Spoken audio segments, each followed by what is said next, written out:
வணக்கம் என் அன்பு சொந்தங்களே, நான் சமூக ஆர்வலர் பசுமை சீனிவாசன். ஒரு முக்கியமான பதிவு.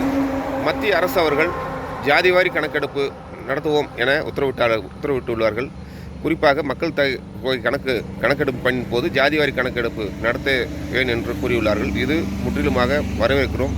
அதேபோல் இதை உடனடியாக போர்க்கால அடிப்படையிலே செய்ய வேண்டும் என்பதுதான் ஒட்டுமொத்த நோக்கம். பெயரளவில் சொல்லிவிட்டு அது அப்படியே கிடப்பில் போடக்கூடாது. உடனடியாக இந்த பணியை மேற்கொள்ள வேண்டும்.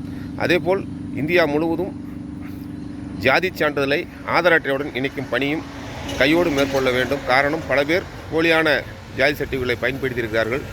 அதேபோல் சில பேர் ஜாதி சர்டிஃபிகேட்டை இன்னும் வாங்காமலும் பல்லாயிரக்கணக்கான பேர் பல மாநிலங்களில் உள்ளனர், பல லட்சம் பேர் உள்ளனர். ஆகையால் அவர்களுக்கும் ஜாதி சான்றிதழை வழங்கி, அதாவது இந்தியாவில் இருக்கிற ஒட்டுமொத்த 140 கோடி பேரையும் ஜாதி சான்றிதழையும் ஆதார் அட்டையுடன் இணைக்க வேண்டும். இதனால் கல்லூரி படிப்பு போன்ற எல்லா விதமான சதவீதம் பெறுவதற்கு இது ஒரு பேருதவியாக அமையும். ஆகையால் இந்த ஜாதிவாரி கணக்கெடுப்பு மக்கள் தொகை கணக்கோடு சேர்த்து இதையும் அரசு ஆதார் அட்டையுடன் ஜாதி சான்றிதழ் இணைக்கும் திட்டத்தையும் தொடங்க வேண்டும் என இந்த நல்ல நேரத்திலே பொதுமக்கள் சார்பாகவும் உலக பசுமை பாதுகாப்பு கட்சியின் சார்பிலே மாண்புமிகு மத்திய அரசுக்கு இந்த நல்ல நேரத்திலே கோரிக்கை வைக்கின்றோம். நன்றி, வணக்கம்.